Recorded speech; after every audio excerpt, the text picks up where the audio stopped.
оның үстінде тұрған не? Дұрыс, бұл бөлме өсімдігі. Бұлар да біз секілді мейірімділікті, күтімді және уақытылы су ішкенді қалайды.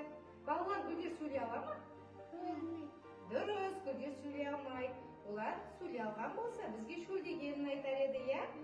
Балалар, қазір бізге гүлдің шөлдегенін анықтау үшін көмекке Arduino платасы мына және макеттегі қызыл және жасыл шамдар көмектеседі. Қызыл шам, яғни гүліміздің шөлдеп тұрғанын айтады, ал жасыл шам болса, гүліміздің бойына су сіңіргенін айтады. Және де бізге осы топырақ ылғалдылығын анықтайтын датчик көмекке келеді. Ал датчикті өсімдіктің топырағына сала қой.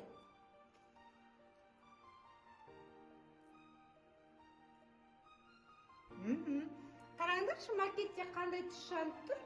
Қызыл.